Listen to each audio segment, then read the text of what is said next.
Grab your mugs or your glasses of wine because it's time to spill the tea. And yes, we mean the piping hot, slightly unfiltered, probably too honest tea. This is the segment where we go full gossip mode, from viral drama to personal disasters and those deeply questionable life choices. Some of ours, some of yours, and some of that 100% should have stayed in our group chat. No topic is off limits. No truth is too weird. And yes, we absolutely put ourselves in it. So settle in, get comfy. And if you haven't already, hit that like, follow, or subscribe, because trust us, you don't want to miss this kind of chaos. I'm Emma. I'm Moira. And I'm Paige. And we're what she said. Welcome to this week's Spill the Tea. So I just want to ask you ladies, like being winter, it's cold. You're laying in bed and it's around 5 a.m. and then you hear a noise. And then you hear it stopping and you hear it getting closer. And then you realize, oh shit, I haven't put my recycle bin out. Oh no. So I sleep naked. Oh no. And it's getting closer. Shit. So I quickly put some undies on and a single of you. Yeah. I know, right? And a single top. Well, I know a lot of our neighbours go walking in the morning. And being winter, I thought it's still dark. It's around 5. I'll be right. I'll just quickly dart out. And from my front door to where my bins are to where the road is, it's about 25 meters. So I'm like literally running, making so much racket with my bin going like behind me. And then not just one neighbour, but 2. So the neighbour from across the road is walking their dog, and the one right next to me comes out, and I'm there in my undies and singlet top going, we got the bins. And then I'm like running back inside and my boobs are like flip-flopping, hitting me in the face, hitting my face. Oh my like, gosh. Oh my God. Have you ever done that? Oh my God. It doesn't stop there. Oh gosh. So, was there holes in the undies? No, well, yes. I mean, all of my undies have holes. I don't have good pairs of undies. So probably, I kind of like to get around the house in the nud, or at least with undies on. Yeah? Undies, yeah. Yeah. Our shower to my bedroom is a fair hike, and we've got massive big glass doors in between. Jesus. So I get out of the shower and I just mosey past the front doors. Oh shit. Because our house is kind of like tilted sideways, like long ways. There's people next to us on the roof cleaning out the gutters in time for winter. So they're looking right in at me. And I'm there naked, and I didn't know what way to run. I could have run to the lounge room, but then I had no clothes in the lounge room. That was closest. So I had to run all the way past the glass doors to my bedroom. So I'm kind of like holding myself like this, one hand down below, one hand across my boobs, running, and I wasn't watching where I was going. Oh no. Ran into a door frame. Right in front of the front door, kicked my toe, and then fell backwards in front of the glass door, rolling around, holding my toe in the nud, crying. And these people are just staring at me. They're probably like, do we help or do we not? I was in so much agony. Oh my God. So I have to question, is that why you're wearing a turtleneck tonight? Because you just want to be really covered up? Oh my gosh. So my neighbors have seen me naked a few times. My kid's sensei, he used to be one of our neighbors, and I walked out on the back veranda and he saw me with just undies and a singlet top on, because that's my go-to, right? And I don't know if he remembered me when we started going. When you were fully clothed? When I was he didn't recognize her. I'm not sure, but he kind of looked at me like, I know you. Oh my God. I don't know. But I mean, so I'm seeing people down the street, and this is a small town, and we've got units next to us. So there's like 5 lots of units. People come and go all the time. How many people have seen me naked? Oh my God, The odds Emma. are many. So what's the lesson here? Get an ensuite Never gonna learn bathroom. it. Okay, no, sweet, but yeah, I was like, it's not wear clothes. It's definitely not going to be wear clothes. Look, to be fair, I've seen you naked as well, so like I'm not entirely shocked by this story, although as hilarious as that was. I can't go to sleep naked. I have to wear clothes. I call it my house clothes. I wear leggings and a t-shirt, and that's how I go to bed. And and if I'm really fancy, I have like matching pajamas, and I have to wear like a soft cut bra, not like a bra that you tie at the back, just like when you throw over your head sort of thing. Because my kids are just so touchy, and like they come in the middle of the night, mummy, and like I am getting woken at all hours, or the baby's crying and I have to go. Could you imagine it? I would be so annoyed. One, I'm so annoyed having to get up out of my sleep anyway. Two, getting up and having to put clothes on top of it all. Like, oh no. Let alone forgetting the bins. Oh my God, no. But I thought, Paige, your house is kind of the same. You've got like big windows in your bedroom. So Yeah. do you have any cute neighbors that you could like accidentally walk in front of your window when you're half naked? Like, would that work? Gosh. So Anyone else got anything on neighbors? Wow. What a spin on nakedness. Well, something that you could also get naked in, particularly you, Paige, Tinder hookups. Oh my God. What? Oh God. I'm not on Tinder and I'm not going to get on Tinder, okay? Well, currently for Tinder Platinum subscribers, you can now set a minimum and maximum height filter. Wow. So you But they can still search lie. people. Yeah. Yeah. I mean, Yeah. we've all been there, haven't Do you we? know You've what? been there. Yeah. There has been a lot of talk recently that people are starting to drift away from online dating, and they're starting to find groups that will assist in in-person meetups, not like start chatting online and then meet in person. No, Yeah. you're actually able to see whether or not there's a spark initially, decide whether or not you even want to continue with someone. Like you meet someone in person, an authentic meeting in person, and you go from there. I actually think But my question is, where the hell are these things? Oh, nowhere in Launceston. They're not. They're on the mainland. You got to come to the mainland. Speed dating. I always say speed dating is so much fun. Go with a friend, even if you're coupled up and you have a single friend. A lot of people take a support animal. Me being the animal, but I just wanted to know, if we're now filtering on height? So I know height is super important to a lot of women, just as weight or size is important to a lot of men. Are they the same? I think that the superficial people will be concerned about weight, whereas I probably wouldn't date someone that was shorter than me. Well, I don't know. It's just not my preference. Well, on the scale of height-wise, though, I would say that you're above average for a woman. Yeah, I'm quite you're on tall. the tall. Yeah, you're on the taller end of the scale. So, I mean, you wouldn't want to be dating somebody that's shorter than you. Well, yeah. I think that makes me shallow. Like I've had guys that have been really cute and that have asked me out, and I've said no because they were shorter than me. At the time, I didn't realize that it was because of the height thing, but reflecting on it, it absolutely was. I wouldn't call myself a shallow person. Yeah, I wouldn't either. Is height important, Moira, do you think? I find it interesting that you said, Paige, the superficial people will be concerned about weight, and yet you're concerned about height. Height, yeah. So essentially, same thing. I think the variable there is, though, that people can lose weight. You can't necessarily grow taller. So I kind of understand that. At the end of the day, I think it really is quite dependent on your age, right? So when you're younger, in your younger years, Emma, that would have been important to you. Yeah.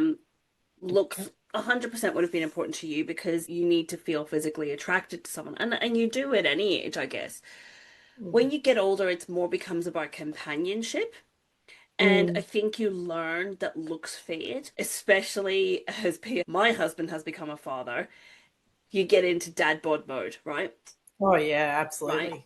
So you There's go. nothing wrong with dad bod. No, not No, at all. dad bod's the thing that all the young girls are after these days. Yeah. They're loving the dad bod.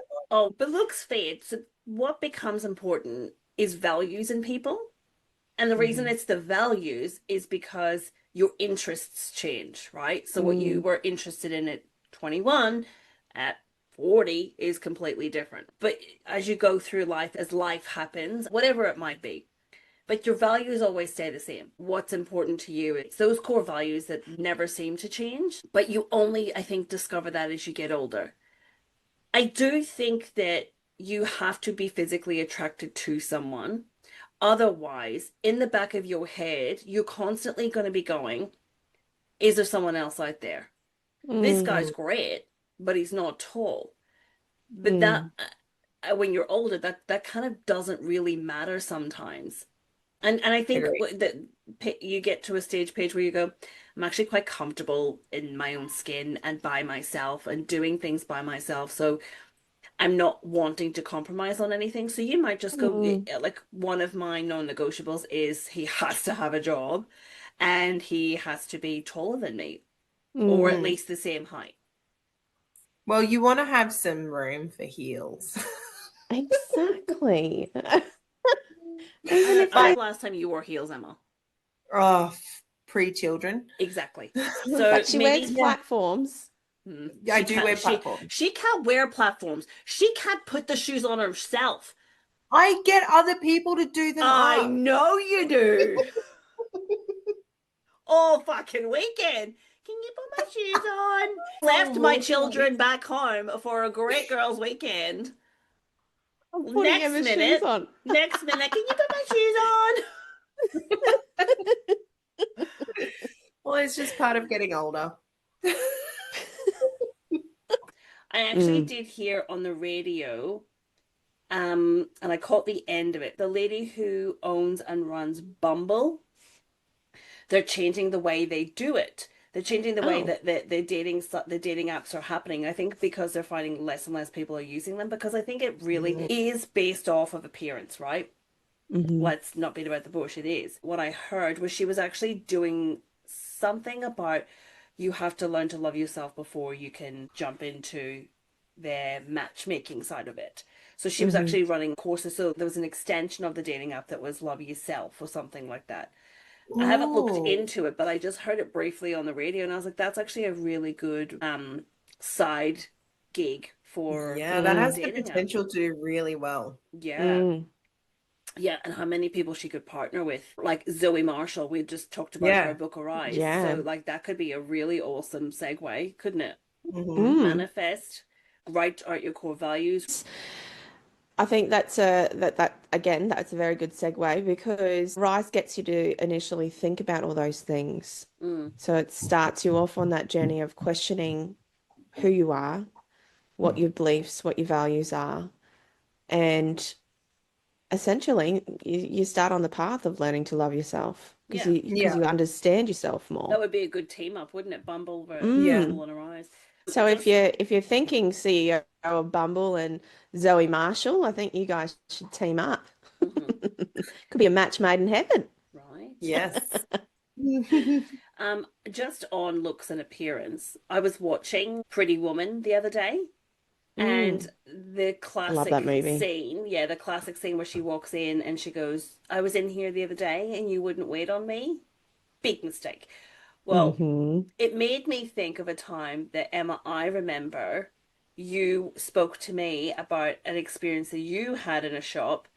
And I remember you called me afterwards and you said, I walked into a shop, I was just browsing through. And the woman who was serving, the customer service lady, came to you from the back of the store to the front of the store and said, can I help you? And you said, oh, I'm just having a look around. And she said something along the lines of, well, we don't have anything in this store your size. Yep.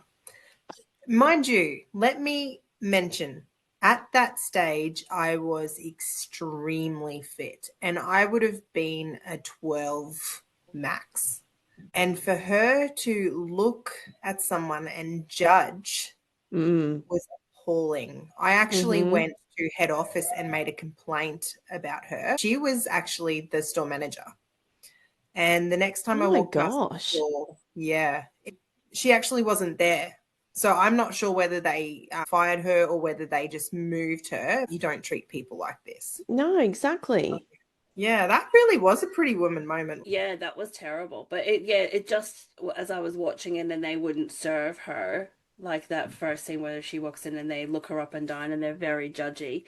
And I actually had that as well. We were walking through this shop. We had bought our house and we hadn't moved into it yet. And we were looking at some artwork that they had. And me and my husband are just walking around and thinking, oh, what could we put there and what could we put there? And the man comes up to us and I'm stopped and I'm looking at this picture and I'm thinking, who on earth would buy that? And it looked like my child had drawn it. And it was supposed to be a tiger. Anyway, he said, oh, you wouldn't be able to afford that one. Excuse me, what? Oh, that'll be a bit out of your price range. Oh, interesting. How much is it? And he said, oh, that's $1,500 or something, or like $2,000 for this terrible picture, right? It wasn't even big. It was probably the size of like a monitor, like a computer monitor. I was like, right. You didn't buy it just for shits. And no. I just said to him, I could probably buy all the paintings in this store and still have money left over. I'm away. And I thought, and Cameron's like, Moira. And I was like, no, you can't speak to people like that. I'm not dressed in my brand named things because I would rather spend that traveling than spend it on clothes. Each to their own, you cheeky bastard. No, you've just diddled yourself out of a sale here. I buy pet food. And lavender scented kitty litter. Yes. It's not even kitty litter, it's kernels, I'll have you know. That's right, it's corn kernels. You could eat that. No, stop. We're not getting into that. But it is very, very judgy. People are very judgy. And I don't know why people work in customer service when they absolutely hate it. Go and find something else. Go stock a shelf at nighttime where you don't have to communicate with anyone. But if you're working in customer service, do better. Pretend to smile. And also, the work ethic of this generation is really bugging me. So I had to do a hire recently. There is no one who stayed at a job more than 6 months. And I was like, what is going on? Oh, I'd really like, and it was like a gigantic amount of money when they're getting 2 days work from home. Oh, can I get more home days? No. Oh, can I get more money? No. Can you work for more than 6 months at a time? I mean, if you make it past the 6-month probation, we'll talk. What is it with that generation? It's just the places are being run by kids and kids who don't want to work, kids who feel entitled, and kids who are just like, no, I'm not going to work. I'm not going to show up, or I'm not going to show up on time, or I'm not going to show up dressed appropriately for an office job, or whatever it might be. I don't get the generation today. But this is because teenagers are making 6 figures on social media, being influencers or YouTubers. This is what every person expects. Which is very rare. Yeah. Go on. Unless you're showing your hoochie mamas. Yeah, or feet. I don't know why my mind thought custard there. But this is the other thing, right? Is everything is being run by kids. So I watched a movie. Like you would think I just do nothing but sit and watch movies. This has been quite a while. But I did watch a movie the other day, and it has been out for some time, but I've only just got around to watching it. It was called A Man Called Otto with Tom Hanks. Yes. Right? Yep. My God. I cried my eyes out. Yeah. Anyway, so he's just so annoyed because he's like, I want to buy 5 foot of rope. And you're charging me for 6. Yeah. They were charging him extra. And he said, but that's not how much I've got. And they said, well, that's how we sell it, though. He said, but I haven't got that much. So you can credit me back this much, and this is how much you actually owe me. And he said, oh, I can't do that. I can get my manager. And he said, yes, you could. This kid behind the desk. And so the kid goes and calls his manager over, and the manager is like the same age as the kid. They're like 21, if that. They're barely able to work. And he's like, oh my God, this is the manager of the store? Are you kidding me? And then she was like, so do you want the extra yard? And he's like, no, I've literally just had this conversation. And I thought, am I old and grumpy? Because I Yes. completely, yeah, I know I am. That was a rhetorical question. Um, but thanks for piping in. But I completely get it, because this is how I feel when I go through Macca's or Hungry Jack's, or this is what I feel like when I go through a fast food restaurant. Like, it's a very simple order. And do you know how many times we have got the wrong order? Why is it so hard for you to follow the instructions? Because it's run by 20-year-olds. You know how you know you're old? There was 5 computer screens to take your order. So they wanted you to order off the screen. And I was like, no, I can't do that. Like, so I tried and I was like, no pickle, no onion, and it wasn't registering. And then it was like, do you want to add this? And I was like, no, I don't want to add that. It was like Temu. I just want this and I want to move on to the next one. I don't want you to keep spinning a wheel and offering me 5 different things as I go along. And then I went, right, so we got through that. I actually went to a person and ordered. And then later on, I was like, right, well, I'll get a boost juice. Went to Boost, exactly the same thing. Oh, heavens. At Boost now? At Boost. And I was like, are we doing away with people? Is this what's happening? Is this why? If you have to have someone there to make the thing, can the person not take the order as well? Exactly. I feel old. I feel, you know how those old people go, oh, I'm not going to those self-serve checkouts. You know, they're doing away with people. And I feel like one of those people now. Well, let's just talk about Aldi self-checkouts. Yeah. Well, we don't have that problem because we don't have Aldi. Yeah, that's your problem, is you don't have an Aldi. Yeah, that's your problem. That's your problem. I'd prefer to complain about Aldi 20 times over than not have an Aldi. Oh, yeah. Yeah. You almost need that generation going out to train the generation coming in on respect, customer service, listening skills. Like, sense is not so common. No. Most uncommon thing in the world. Yeah. Yeah. Anyway, speaking of backlashes and rants, let me carry on. So, there is a lady on a social media platform called Let Me Try Before You Buy. And her platform was built on, I think she was like a size 14, maybe. I'm not really sure. She was promoting herself to kind of, I think, the size 12, maybe, or 14 and up, the Australian standard size women. She was trying on all of these clothes to let you see it on her body, and she gave you her sizing so you could see it on what an average Australian body looked like. So she apparently, this would be maybe 3 months ago now, started taking the weight loss injection Mounjaro. And she copped a whole lot of backlash for it from her followers, who were like, you're misleading, you're not standing for what you said you were standing for, I'm not following you anymore because of this. And I thought, that's really interesting. And I had a conversation with someone. I don't know how I feel about that. Well, I don't. Well, this is it, right? Because I was like, I said to the lady who was telling me about it, I said, well, what do you think about that? And she said, well, I don't know. Because if you've built your brand trying to be something that's promoting the average Australian body size being a 14 or whatever it is, and then you've taken it upon yourself to then lose weight, and apparently someone's like, you're going with the trend, then are you opening yourself up to that backlash because you're promoting yourself as someone who's dressing for the average size, and then you're no longer that average size because you're choosing to use a weight loss drug to reduce? At the end of the day, it's her body. No. So this is the thing, right? 100%. But then she's building her brand on something that's not the size no longer her anymore. That's not her anymore.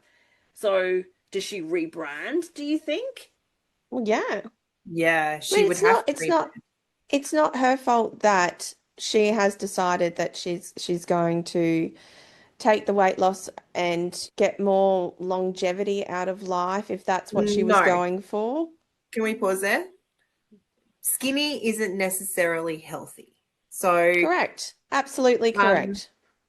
I mean, she could have health issues that she's not willing to share with people, and then that's why she's chosen to lose the weight. Like, we Exactly. don't know. So she actually put out a post, I think it was 6 weeks ago, and she said, and when I looked on the Instagram, it said 6 weeks ago, and she said 8 weeks ago we started on Manjaro, and it was her and her husband, and she said he's got quite a bit of weight to lose, and we went on like a health journey together to encourage each other, and also we were just looking at how that was flowing through to our kids. Yeah. So I think that was how she put it. And just interesting the backlash that she got, I guess, from people who were like, well, do I feel betrayed that you're no longer representing the people that you said you were representing? Well, I can absolutely see she does deserve that backlash because that's not her brand any longer. And I think you're right. I think she does need to rebrand. And you know what? This might be the end of her. It might be her downfall because she was. Do you She think was so, the or average. because there is quite a lot of people on the weight loss drugs? Yeah, no, I get that. But her brand was built on being average to larger sizing. And now she's, how much weight has she lost? I don't know. I haven't followed her. Yes, she deserves the backlash because her brand's no longer what it was. So do you think she should have got on the front foot of that and said, due to family health reasons, I've decided to go down this path. I completely understand if this affects you in a different way. It's all PR and marketing, right? Like you have to take care of that before anything else. And if your brand is wearing clothes to show people what they look like on your body, and that's your brand, there's no getting away from that as you reduce your size. I think you can just say, this is a path that I've chosen to go down. I understand if you're upset by this because of how I'm running my brand. My goal is to get to a healthier weight for me, for my body, for my height. Don't get me started on that. That sounds like BMI. And I think that's rock. I could talk on that for days, but it's on a 1950s housewife. I'm way too short for my BMI. I was definitely supposed to be 6 foot.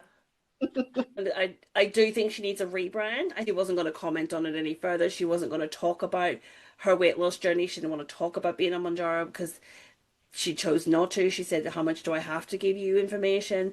Well, this is, I don't want my feed to be about weight loss. I want it to still be about how clothes look and feel on. It does reflect back to how you feel in your body. 10 person or 8 person. Yeah. Which, how many Australians are really that size any longer anyway? Well, I guess you could say the same thing about Meghan Trainor, right? So she wrote the song all about that base, and it's like, you're beautiful at any size. And she's on the weight loss drug, and she's actually just recently had breast surgery.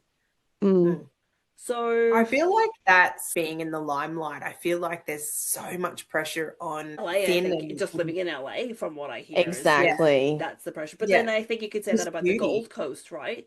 Yeah. People feel like that at the Gold Coast. I feel like there is a bit of a stigma around that, and people just need to get the fuck over it. You are who you are. If you want to lose weight for yourself, for your mental health, for your well-being, do it.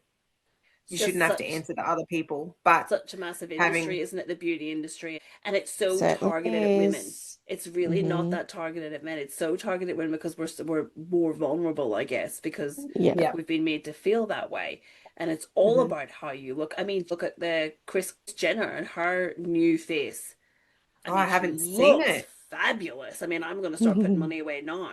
But there's a lot of them coming out recently, looking 20 years younger. Yeah. And I guess if we know what we've spoken about with the deep dive that we did on Facebook, the tech giant episode that we dropped, we know that the lady who worked there had said that they were selling data to those beauty companies whenever someone was deleting selfies from their Instagram or something because they didn't feel good about how they looked in that photo. And so they would sell that data off, and then they would be popping up with advertisements for, you could look better like this. We know that that's just such a big money-making industry. You've got Cameron Diaz. She's starting to look her age, saying that she would prefer to grow old gracefully and look in the mirror and look like herself than somebody that is unrecognizable. You're too old now. They make me rhetorical. Also, Ellen DeGeneres, when she was still on TV, she was getting a lot of work done, just like in fillers and injections. And now she's ceased doing that. And her skin has actually, not looking great because it's now starting to sag and, all of the ill effects of getting all of these things done. And if you continue not to get it done, well, then it actually looks worse than what it would have if you had have just grown old disgracefully. All these young girls these days are getting fillers. What are they going to look like if at some stage they choose not to follow beauty routines? I'd hate to think there's going to be a lot of tragic looking older women one day. So going from talking about celebrities, Mel Gibson has been in the limelight lately. No, it can't be good. Well, I mean, it's Mel, it's Mel right? Gibson. So has recently he been caught saying something again? Yes, he has. Oh. It's probably not what you think, though. So recently, he spoke with Joe Rogan. Do you guys know who Joe Rogan is? Yes. Yeah. So for people who don't know, he is a comedian, a TV presenter, and most famously, I guess, a UFC commentator. But in our world, he is the host of one of the most popular and influential podcasts worldwide, the Joe Rogan Experience. Mm-hmm. So Mel recently appeared on his show, and he said, so this was kind of more Joe asking the questions and Mel kind of going, like nodding. He did say some things, but it was more Joe asking the questions and Mel confirming or denying. Mel said that 3 of his friends were cured of stage 4 cancer after taking a combination of ivermectin and fenbendazole. These are both anti-parasitic drugs, so worming drugs for horses and cattle. Wow. God. Yeah. So along with other treatments, but they were the main 2 that were kind of talked about. He hinted that these medications played a role in their recovery. But here's the thing. He didn't provide any scientific evidence. Ivermectin was kind of thrown around when they were trying to get the vaccine for COVID, but they found that didn't really have any effect on COVID. I didn't dive into it too much, but some lab studies suggested that ivermectin might do interesting things to cancer cells, like disrupting how they grow, triggering death cells, reducing inflammation, and even boosting the side effects of chemo or immunotherapy. So do you know what's interesting about that is how the hell do they get their hands on these types of medications? Yeah. And they're not even like really medications to be treating for, obviously, if they've got cancer.